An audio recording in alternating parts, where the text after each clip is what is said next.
Let's talk about frame because that's something I think Tyler was talking about, and it's holding your frame. And I got this from somebody you guys may know, Alex Hormozy. And frame is huge in terms of like being in the sale because when you're, if you don't have frame, you're probably going to lose the sale anyway, to be honest.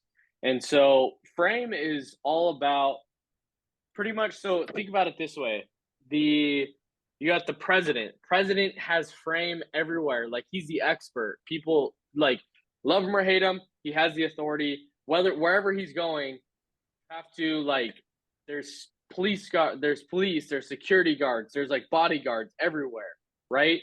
Because and whatever he says pretty much goes, right? Wherever like pretty much anywhere else, like that's kind of how it is. He's the expert, he has the frame.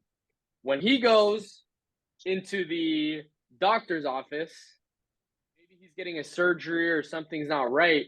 Who has the frame? Not the president. The doctor does. He refers to the doctor because he's the expert, right? So when you're in selling, if you don't have frame and you're not the expert, you're just gonna lose so many sales, and that's where you start the frame at the very beginning. I'm a state licensed underwriter. I've been through the licensing. I've been through all that. You're going through the script, and it starts at the very beginning. But then you continue to hold your frame along the way. Instead of saying, "Hey, can you do me a favor? Can you go ahead and grab a pen and paper?" No, go grab a pen and paper and let me know when you're ready. Right? It's not like a demanding type thing, but it's more of like, "Hey, I'm the expert. This is how we're going to go things. Go ahead and grab a pen and paper and let me know when you're ready." This will come down if you don't keep that mindset, your closing questions are going to be brutal. When you're asking for social and you're not the expert in this situation, you're toast. If you're not the expert in whole, like you have frame throughout the whole conversation, when you're asking for banking, it's going to be brutal. So it starts, hey, I'm a state licensed underwriter, boom, and then you build credibility. You're saying, go ahead and grab a pen and paper and let me know when you're ready. Obviously, this is after the medical. Go ahead and grab a pen and paper and let me know when you're ready. That's another micro commitment in the right direction, right? And then you say, then you give them your national producer number, right? You're building the more credibility and you're giving an outside source authority to you by giving your national producer number. Boom. All right, cool. So now you have your state regulated, you're a state licensed underwriter, been through the licensing. They know that you're licensed active, blah, blah, blah, blah, blah. You go in there, you obviously bring out the emotion, and then at the like towards the end, it's like, okay, and you're social, you're not like you're asking the question, but like they're gonna give you your social. They're social. It's not like, hey, can you do me a favor and give me your social security number? Like good salesmen ask questions throughout the whole thing. Great salesmen and experts ask questions at the beginning and towards the end when you're closing, tell. I'm telling them, hey, I'm not asking them, like, do you have a check around? I'm saying, go ahead and verify that routing number for me. Go ahead and grab that checkbook and let me know when you're ready. Right? So that's what frame is. It's having control over the conversation. It's being able to navigate and have the authority throughout the whole conversation. So to Tyler, when you're asking when that question arises of like, or when they start going off on a tangent, it's your job to really control the conversation. And what's nice is all you do is like it's them going off on a line and a line and a line. It's like here I've said this example before, but it's like they're here and this is the sale. This is a closed app issue paid application. Your job is to get them from point A to point B, and the way you do that is by asking questions, is by continuously moving the ball forward, continuing to hold your frame as the expert, continue to like ask those questions, navigate them through the process, and when they do go off on a tangent, out and out and out, boom, ask the next question. Boom, ask the next question. Let's continue to move the ball forward over and over and over again. Telesales is you just want to inch your way forward and just continue to gain ground over time, right? So you're continuing to build the trust along the way. But as long as you continue to move the needle forward a little bit at a time, you're going to get to that finish line. Sometimes you're like taking a mile at a time and like you can jump through it, but sometimes you have to go slowly. And as long as you take one step forward, sometimes you have to take two steps back to take one step, or take one step back to take two steps forward in the sale, but continuously ask questions to move the needle forward over and over and over again, by asking questions.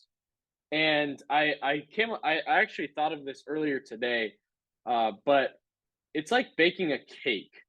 And when you're baking the cake, the closing is putting it in the oven, right? That's your closing question. That's your when you're closing.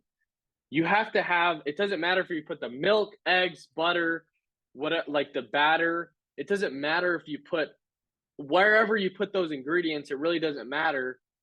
But you have to have all those questions answered. You have to know, are they going on the burial route or cremation route? Do they have any coverage in place currently? What are they exactly looking for this coverage to do for them?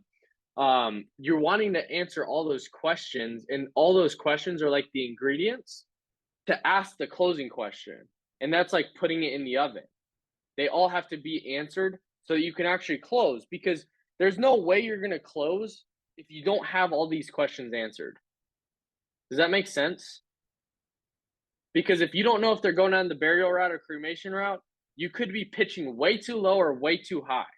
If you don't know if they're looking to leave something extra for the family or just cover the final expenses, you're going to be pitching something that you don't know, and you want to speak their language. So on Saturday, I was able to close a deal because he's like, I only want to cover the final expenses. I don't want to leave anything extra.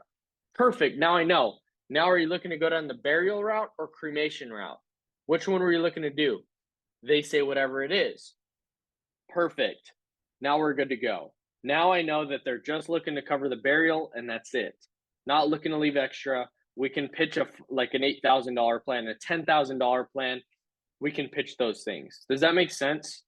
And so it doesn't matter where you ask those questions. Obviously, like if you follow the script, it's proven like that's good, but you just want those questions answered so you know exactly what to pitch and what to actually close on. Does that make sense to everybody? All right. That was a lot, but I think it really like gives a solid base of like selling in terms of like just on the phone. What questions do you guys have in regards to that possibly? I had a question. So Johnny, how do you like if you can like, because you do kind of know when people are just trying to quote shop. So how do you actually get them to transfer over to, not only just getting the sale, but actually making sure that they know that they want this and that they actually need it? Yeah, that's a good question. And that's where the why questions come out, urgency comes out, like really being able to, when they say like, yeah, I've been looking around for a while, and it's like trying to figure out exactly why they haven't pulled the trigger yet. Was it because of price? Was it because they haven't been able to get qualified? Was it because the price is whatever it is? It's asking those questions and saying, wow, like, and being assumptive, like, wow, we definitely need to get this taken care of today, right? And they say, yes, perfect. Like, you're going to get those people.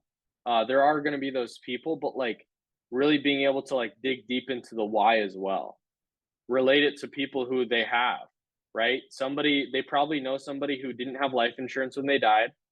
So you see the exact reason why we need to take care of this today, right? If they say they have somebody who did have coverage, perfect. So you see the exact reason why we need to do this today. It's literally the same reason, right? But you're just continuously pushing the ball forward in that, at saying that like we definitely need to get this taken care of today, right?